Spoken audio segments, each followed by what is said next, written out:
웨스트민스터 신앙 고백서 대요리문답. 자, 오늘 33문 되겠습니다. 은혜 언약은 늘 같은 방법으로 집행되는가? 자, 우리가 은혜 언약 이러면 아담 이후에 이루어지는 언약이라 그랬습니다. 아담과 하나님 사이에 맺어지는 그 언약은 첫 언약이다. 이렇게 말씀드렸고, 또한 그것은 아담의 순종으로 이루어지는 언약이니까 행위 언약이다. 이렇게 했습니다. 행위란 말은 영어로 하면 work입니다. 일을 하는 거죠. 일. 그러니까 순종의 행위가 있을 때에 이루어지는 언약. 그래서 우리가 행위 언약이라고 그럽니다.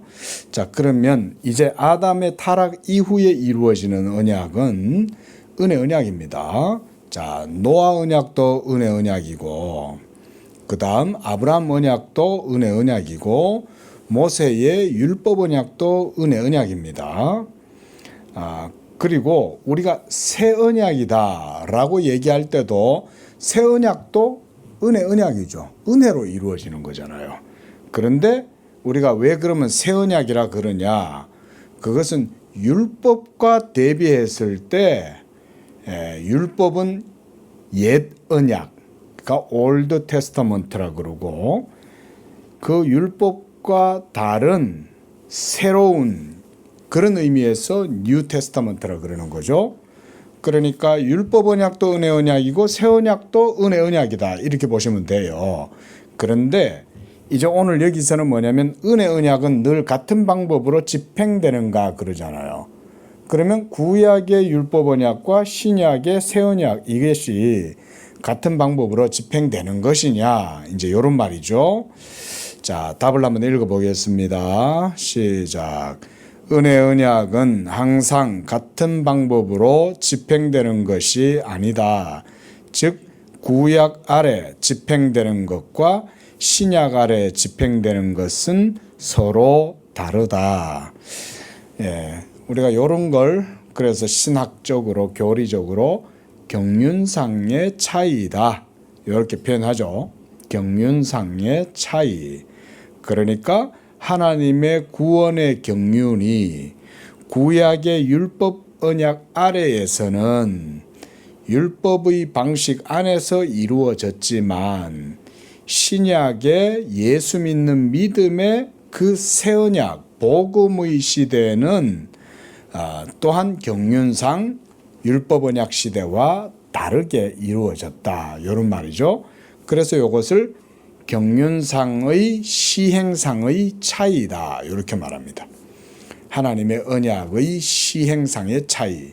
그리고 경륜의 차이라고도 말해요.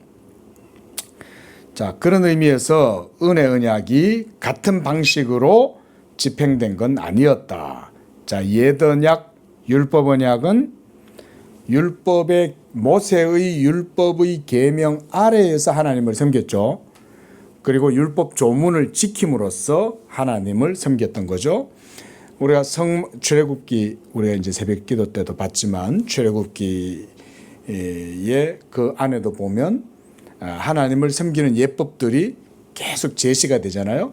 그래, 다른 향을 드리면 안 되고, 또 다른 하나님이 명령하신 것 이외에 다른 재료를 쓴다든지 다른 향품을 쓴다든지 그런 것들은 모두가 다 불법이죠. 하나님이 명령하신 것만 해야 되는 거죠. 그런 면에서 구약시대 때는 신약과 다르잖아요.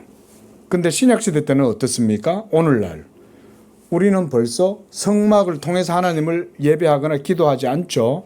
그죠? 제사장도 없어요. 선지자도 없어요. 그리고 율법 돌판을 따라서 우리가 하나님의 계율을 그렇게 섬기는 것도 아니죠. 그렇죠?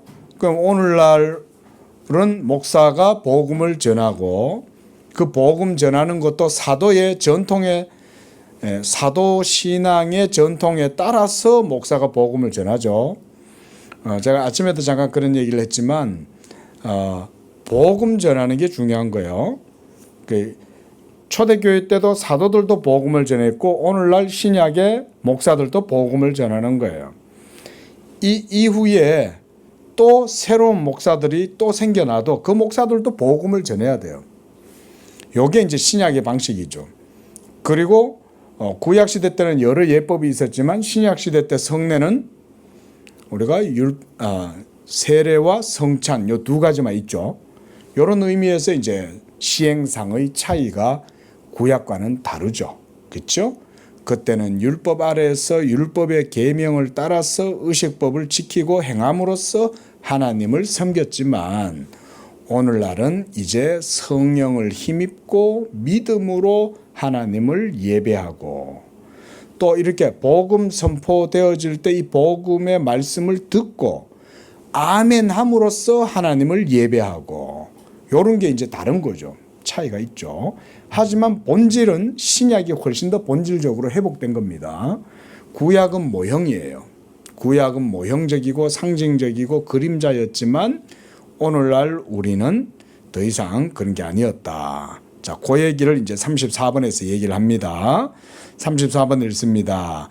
은혜 언약이 그러면 구약 아래에 어떻게 집행되는가? 자, 요건 뭐 제가 답을 미리 말씀드렸으니까 이해하기가 쉬울 거예요. 자, 답입니다. 시작. 은혜 언약은 구약 아래에서는 약속으로 예언, 희생, 할례, 유월절 및 다른 절기와 의식들로 집행된다. 그런데 이러한 모든 것들은 오실 그리스도를 예표하는 것이며 택함을 받은 사람들이 약속된 메시아를 믿는 믿음 안에서 양육받도록 하는데 충분한 것이었다. 당시에도 택함을 받은 사람들은 약속된 메시아를 통하여 온전히 죄사함을 받고 영원한 구원을 얻었던 것이다.